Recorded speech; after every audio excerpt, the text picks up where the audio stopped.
Hi friends नमस्कार सांग मैंने तो फ्रेंड्स देखो आसगला ग्रामीण बैंक तरफ नियुक्ति 2025 जो आवेदन कर उभय पुरुष और महिला प्रार्थी मैंने पाइपर निज निज जिले में नियुक्ति एवं ए पदवी सृष्टि होती पे 13,000 रु भी अधिक पदवी नियुक्ति आसी पे जो all India wise vacancy out कर वैकेंसी रोचे पे एथिरे आपण मानकर जदि ग्रेजुएशन पास करते तेज समस्त पे आवेदन कर मंथली 45,000 भी एवं पर्यंत दरमा पाइपर और क्यों क्यों जिला गुड़िक केते नियुक्ति रही पूरा डिटेल्स बताइदेवी आज मुझे वीडियो माध्यम जदि आपने आवेदन करने इंटरेस्ट रखुन तो वीडियो शेष में देखने तो चलन देखा कौन रही फुल अपडेट तो फ्रेंड देखो ये जो नोटिफिकेशन आपर जारी कराकि रही आपर आईबीपीएस कहवाई गले आपर institute of banking personnel selection तरफ आपर नोटिफिकेशन जारी कर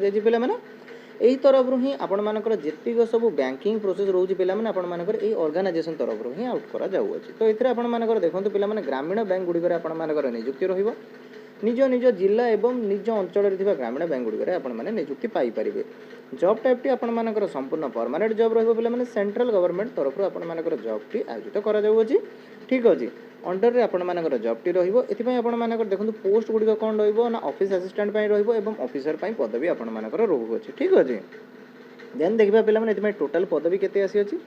टोटाल पदवी कथा जब कह पे देखो आपर 13,000 रु भी अधिक पदवी आपर नोटिफिकेशन जारी कर all India state wise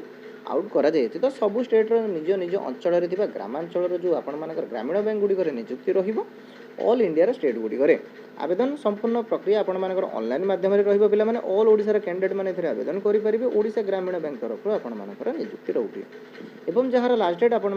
21 September ठीक अच्छे आपर 21 सेप्टेम्बर जाए रोचे पे उभय पुरुष और महिला प्रार्थी मैंने समस्त आवेदन कर नियुक्ति पाइपर से भी निज निज जिले में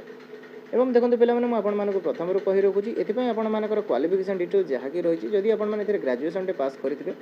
किंबा बैचलर डिग्री करेंगे जेकोसी स्ट्रीम करते आपने समस्ते आवेदन कर नियुक्ति पाइपर ये देखते पे +2 ना कि 10th बेसीस ना ये आपर केवल ग्रेजुएशन कि +3 कंप्लीट करते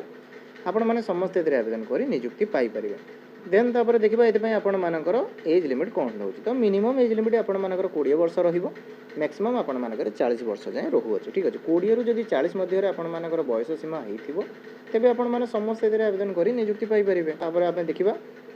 एज लैक्स आपर कौन रोचे तो देखो पे एज लैक्स जहाँकि आपर ओबीसी होते 3 वर्ष एज लैक्स एसएसटी पीडब्ल्यूडी होते आपर 5 वर्ष एक्स सर्विस मैन होते 5 वर्ष एज लैक्स एवं ता सहित पीडब्ल्यूडी जदि कि एसएसटी कैटेगोरी रही है आपर 15 वर्ष एज लैक्स तो पे देखो पूरा डिटेल्स ऑफिशियल नोटिफिकेशन भी मेंशन करा भी चाहिए चेक करेंगे तो ये देखो सिलेक्शन प्रोसेस कौन रोचे तो सिलेक्शन प्रोसेस आपर सिंपल देखो ये आपको एग्जामिनेशन देवाई पड़ो ये कौन सी आपर विदाउट एग्जाम रही कि नो एग्जाम ना ये आपको प्रिलिमिनारी एग्जाम देवे मेन एग्जाम देवे देन आपर इंटरव्यू कंडक्ट कर देन डॉक्यूमेंट वेरिफिकेशन मध्यम आपर सिलेक्शन कर ठीक अच्छे प्रथम जब आपने सब क्वालिफाई होते देन ही आपर सिलेक्शन रही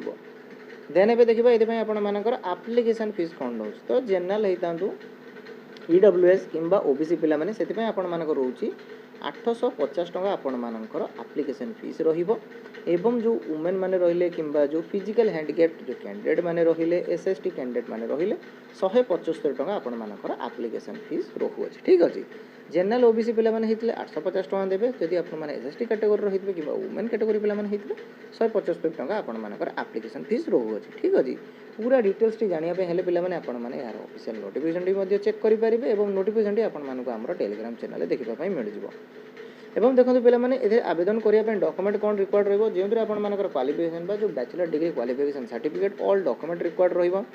पासपोर्ट साइज फोटोग्राफ रही देन आपर आधार कार्ड रेसिडेंट सर्टिफिकेट तो यही सब डॉक्यूमेंट आपर रिक्वायर्ड रही जो आपर डॉक्यूमेंट वेरिफिकेशन कर ठीक अच्छे ऑनलाइन माध्यम आवेदन करें आपर किसी सर्टिफिकेट रिक्वायर्ड रही ठीक अच्छे एवं देखते पे जार अप्लाई स्टार्टिंग डेट केबेठारु रही ना सेप्टेम्बर 1 रही केबे जाए लास्ट डेट रोज पे ना 21 सेप्टेम्बर जाए आपर लास्ट डेट रोचे ठीक अच्छे तो पे देखो यार एग्जामिनेशन डेट भी मेंशन करा ना नवेम्बर रु डिसेम्बर मध्यम आपर एग्जामिनेशन रही पूरा डिटेल्स पे आपने ऑफिशियल पीडीएफ टी देखी पारे ठीक अच्छे तो फ्रेंड्स यह तो जॉब टी फुल डिटेल्स तो ये चलो देखा यार ऑफिशियल पीडीएफ टी कौन रही है आवेदन किपरि करेंगे ठीक अच्छे तो फ्रेंड्स देखो यार जी तार ऑफिशियल नोटिफिकेशन टी नोटिफिकेशन पीडीएफ टी आपर पूरा डिटेल्स मेंशन करा पे ଏଇଥିରେ ହିଁ ଆପଣମାନେ ଦେଖି ପୁରା ଡିଟେଲ୍ସ ଜାଣିପାରିବେ ଏବଂ ଏଥିରେ ଆବେଦନ କରିପାରିବେ। ଆବେଦନ କରିବା ପାଇଁ ପିଲାମାନେ ଦେଖନ୍ତୁ ଏଠାରେ ଆପଣମାନଙ୍କର ଅଫିସିଆଲ୍ ୱେବସାଇଟ୍ ବି ମଧ୍ୟ ମେନସନ୍ କରାଯାଇଅଛି, ଯାହାକି ରହିଛି ଆପଣମାନଙ୍କର www.ibps.in ସାଇଟ୍ରେ ଆପଣମାନେ ଯାଇ ଏଥିରେ ଆବେଦନ କରିପାରିବେ। पूरा डिटेल्स एथिरे आपण मानकर मेंशन करा जायछि पिला माने एप्लिकेशन स्टार्टिंग डेट केबे जाय रहउछि, लास्ट डेट केबे जाय रहउछि, एग्जामिनेशन कोन रहइबो, पेमेंट एप्लिकेशन आपण माने केबे देबे, पेमेंट केबे देबे, एग्जामिनेशन डेट कोन रहउछि, पूरा डिटेल्स एथिरे ही आपण मानकर मेंशन कर दिया जायछि। पूरा टॉपिक वाइज पिला माने देखु एथिरे पूरा मेंशन करा जायछि, तो आपण माने भलो भाबरे देखि नेबे देन आपण माने जॉब टिरे आवेदन करिवे। ठीक अछि। तो पिला देखो ये आपंकर देखो स्टेट वाइज सब पूरा मेंशन कर कौ स्टेट रे आपंकर सब नियुक्ति रही है। देखो ये आपंकर ओडिशा रही ओडिशा आपंकर ओडिशा जो ग्रामीण बैंक रहा भुवनेश्वर हेड ऑफिस रोज पे तो यही हेड ऑफिस तरफ जितक आपर जो डिस्ट्रिक्ट गुड़िक रही ग्रामीण बैंक गुड़िक तो से ही आपर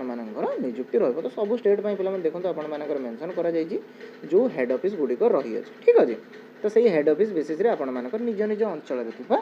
आपण मानकर जो ग्रामीण बैंक रही है ही आपण मानक नियुक्ति रही पूरा डिटेल्स पीडीएफ रे मेंशन करा जायछि, एग्जामिनेशन कोन रहइबो, क्वालिफिकेशन कोन रहउछि, एज क्राइटेरिया कोन रहउछि,